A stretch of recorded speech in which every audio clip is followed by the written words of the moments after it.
दोस्तों नमस्कार, मेरा नाम प्रशांत है और आप मेरे डिजिटल मंच खुद रंग पर हैं। दोस्तों, कोई कुछ भी कहे लेकिन 2024 की किलेबंदी भारतीय जनता पार्टी शुरू कर चुकी है और खासकर उत्तर प्रदेश में। भले ही राहुल गांधी अपनी भारत जोड़ो यात्रा में भीड़ जुटा रहे हों, वो अलग बात है। भले ही अखिलेश यादव ग्राउंड पर सक्रिय हो गए हों, शिवपाल यादव साथ आ गए हों, लेकिन जहां से बीजेपी चल रही है वहां से फिलहाल विपक्ष सोच भी नहीं रहा है। दोस्तों, मैं आपको यह सब इसलिए बता रहा हूं क्योंकि बीजेपी ने सपा को चारों खाने चित्त करने का पूरा प्लान न सिर्फ बना लिया है बल्कि उस पर अमल करना भी शुरू कर दिया है। हो सकता है अखिलेश यादव को इस बात की भनक हो, लेकिन जो बीजेपी उत्तर प्रदेश में कर रही है वो आप सुनेंगे तो वाकई आश्चर्य में पड़ जाएंगे। दोस्तों, 5 दिसंबर को उत्तर प्रदेश में एक बड़ा राजनीतिक रूप से काफी बड़ा घटनाक्रम हुआ और घटनाक्रम यह था कि माफिया अतीक अहमद का जो परिवार था वो AIMIM को छोड़ करके बहुजन समाज पार्टी में शामिल हो गया। कुछ दिनों से इस पर चर्चा भी हो रही थी कि जो अतीक अहमद की पत्नी शाइस्ता परवीन हैं वो बसपा में शामिल हो सकती हैं और यह भी माना जा रहा है कि बहुजन समाज पार्टी उन्हें आने वाले निकाय चुनाव में प्रयागराज से अपना मेयर पद का प्रत्याशी बना सकती है। बसपा ज्वाइन करने के बाद शाइस्ता लखनऊ में पार्टी अध्यक्ष मायावती से भी मुलाकात करेंगी, ऐसी चर्चा है। समाज पार्टी बहुत कैडर और अनुशासन की पार्टी है, इसीलिए पार्टी अभी भी मजबूत है। आज के इस प्रोग्राम में मेरा कोई सहयोग नहीं है, फिर भी आप इतनी बड़ी तादाद में आए हैं, जो साबित करता है कि अभी पार्टी जवान और मजबूत है। मैं भी बहुत जल्द ही अनुशासन सीख जाऊंगी, इसलिए कि हमने कभी अनुशासन जाना ही नहीं। मेरे शौहर निर्दलीय विधायक होते थे, फिर उनकी स्वर्गीय मुलायम सिंह जी से दोस्ती हो गई, लिहाजा हम लोग अनुशासन सीख ही नहीं पाए।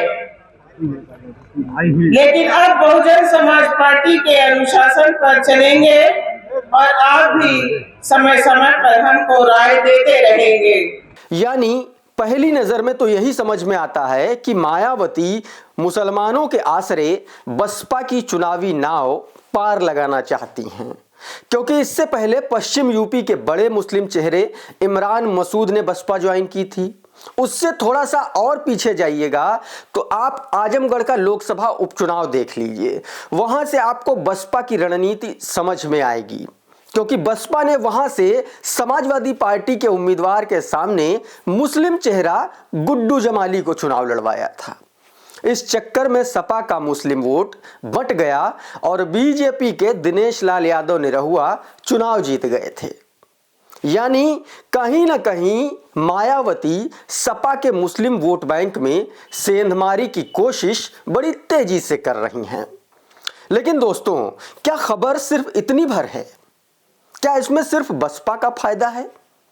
क्या बसपा सिर्फ मुसलमानों के आसरे चुनाव जीत सकती है या अपनी पुरानी 2008 जैसी पोजीशन पा सकती है? या फिर अगर एक कदम और आगे बढ़कर बोलें कि क्या बसपा दलित और मुस्लिम के गठजोड़ के भरोसे यूपी में चुनाव जीत जाएगी, तो यह कहना पूरी तरह से सही होगा नहीं, गलत होगा। दरअसल उत्तर प्रदेश के सियासी दांवपेचों का यह वो मोहरा है जिसे 2024 के नजरिए से सांचे में ढालने की तैयारी हो रही है। और यह तैयारी सिर्फ बसपा की नहीं है, क्योंकि बसपा में अतीक की ज्वाइनिंग सिर्फ बसपा के लिए नहीं हुई है। इसके पीछे का गणित दरअसल कुछ और है। जानकार मानते हैं कि भारतीय जनता पार्टी ने अतीक के आसरे ऐसा दांव चला है कि अखिलेश यादव पूर्वांचल में चित्त हो जाएंगे, क्योंकि यह उसी अतीक का परिवार है जो किसी दौर में समाजवादी पार्टी से सांसद रहा, विधायक रहा। यह उसी अतीक अहमद का परिवार है जिसका नाम मायावती के साथ बहुचर्चित गेस्ट हाउस कांड में भी आया था। और ये उसी अतीक अहमद का परिवार है जिस पर बहुजन समाज पार्टी के ही नेता राजू पाल की हत्या का आरोप है। और उसी अतीक अहमद की पत्नी अब मायावती के साथ है। तो क्या यह सब उतना आसान है जितना दिख रहा है, या दिखाने की कोशिश की जा रही है, या फिर पर्दे के पीछे खेल कुछ और चल रहा है? क्योंकि राजू पाल जैसी तमाम हत्याओं के आरोप में जो अतीक अहमद सालों से जेल में बंद है, उसी अतीक की पत्नी शाइस्ता अब बसपा में आ चुकी हैं। और सबसे बड़ी चौंकाने वाली बात यह है कि बीजेपी की तरफ से कोई रिएक्शन नहीं है, बिल्कुल सन्नाटा। मायावती पर कोई सवाल नहीं, कोई कानून व्यवस्था, कोई गुंडागर्दी पर सवाल नहीं। तो सवाल यह उठता है कि क्या यह सिर्फ अचानक हुआ, या फिर इसके पीछे कहीं गुजरात से गेम तो नहीं खेला जा रहा? क्योंकि दोस्तों, सियासी गलियारों में यह चर्चा है कि बसपा के रास्ते अतीक अहमद को मोहरा बनाकर बीजेपी समाजवादी पार्टी को पूर्वांचल में खत्म करने की तैयारी कर रही है।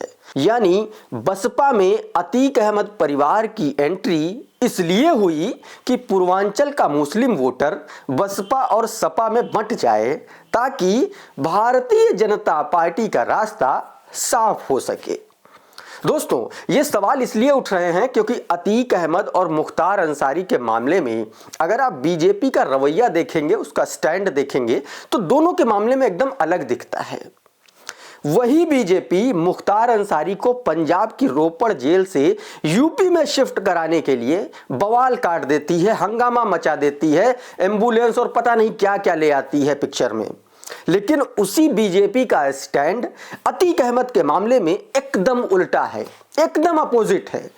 वही बीजेपी अतीक को यूपी जेल में शिफ्ट करने के लिए कुछ नहीं बोलती, जबकि देखा जाए तो अतीक अहमद पर जो 98 मुकदमे दर्ज हैं, उनमें से ज्यादातर मामले उत्तर प्रदेश में दर्ज किए गए, और उसके बावजूद अतीक अहमद गुजरात की साबरमती जेल में बंद है सालों से, यूपी में नहीं है। और सवाल इसलिए भी उठ रहे हैं क्योंकि मायावती किसी गुंडे या माफिया या फिर अपनी ही पार्टी के नेता के हत्यारे के परिवार को या उसकी पत्नी को पार्टी में शामिल क्यों करेंगी? चलिए, अगर मान लिया कि उन्होंने अपनी पार्टी में उस नेता की पत्नी को, उस नेता के परिवार को शामिल कर भी लिया, तो भारतीय जनता पार्टी क्यों चुप है? क्यों नहीं बसपा के खिलाफ उसी तरीके से नैरेटिव बना रही है जिस तरह से मुख्तार के बारे में समाजवादी पार्टी को लेकर बनाया था? और यह नैरेटिव बनाया था कि समाजवादी पार्टी गुंडों की पार्टी है। लेकिन अतीक परिवार के मामले में बीजेपी ने ऐसा बिल्कुल नहीं किया, एकदम चुप है, एकदम शांत है, किसी को कोई फर्क नहीं पड़ रहा। पता नहीं आप लोगों को याद है या नहीं, लेकिन अगर आप थोड़ा सा पीछे जाएंगे, याद करेंगे, तो अक्टूबर 2022 में अतीक अहमद गुजरात से लखनऊ में पेशी के लिए लाया गया था। उस समय कुछ पत्रकारों ने पूछा था, सवाल उससे पूछा था यूपी सरकार, योगी सरकार के बारे में, तो उसने पुलिस वैन के भीतर से एक बड़ा अच्छा जवाब दिया था। उसने योगी आदित्यनाथ की तारीफ में कहा कि मुख्यमंत्री योगी आदित्यनाथ बहुत ही बहादुर और ईमानदार हैं। बहादुर मुख्यमंत्री है, ईमानदार है। आपको लगता है नहीं, योगी आदित्यनाथ बहुत बहादुर मुख्यमंत्री हैं, ईमानदार हैं और मेहनत कर रहे हैं। यानी अतीक गुजरात जेल में रहे तो बीजेपी को दिक्कत नहीं है, लेकिन मुख्तार अंसारी अगर पंजाब की जेल में रहे तो उसे दिक्कत है। राजनीति में गिव एंड टेक का खेल फिलहाल दोस्तों ऐसे ही होता है। क्योंकि दोस्तों, बीजेपी सीधे तौर पर अतीक अहमद को अपनी पार्टी में ले नहीं सकती। और कैसे ले? क्योंकि योगी आदित्यनाथ तो 2017 से लगातार कार्रवाई कर रहे हैं, उसकी संपत्तियों पर बुलडोजर चलवा रहे हैं, सीजिंग की कार्रवाई हो रही है।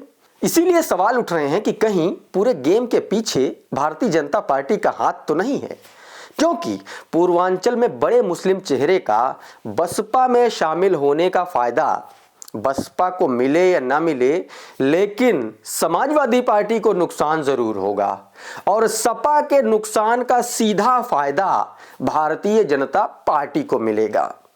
इसी तरह से पश्चिमी उत्तर प्रदेश में इमरान मसूद को मोहरा बनाया गया ताकि लगभग 14 लोकसभा सीटों पर निर्णायक भूमिका अदा करने वाला मुस्लिम वोटर बसपा और सपा में बंट जाए।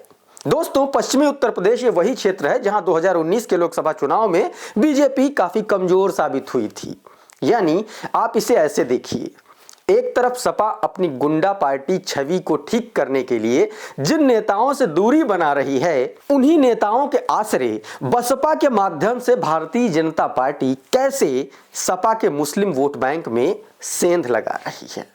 चाहे वो मुख्तार अंसारी हो या फिर अतीक अहमद हो, ये वो चेहरे हैं जो किसी दौर में समाजवादी पार्टी के बड़े मुस्लिम चेहरे हुआ करते थे, लेकिन इसे सियासत की चाल कहें या मजबूरी कहें, वही चेहरे अब यूपी के सियासी गणित की धुरी बनने एक बार फिर से जा रहे हैं समाजवादी पार्टी के खिलाफ। दोस्तों, ये वीडियो आपको कैसा लगा हमें कमेंट करके जरूर बताइए। वीडियो को लाइक कीजिए और ज्यादा से ज्यादा लोगों तक शेयर कीजिए।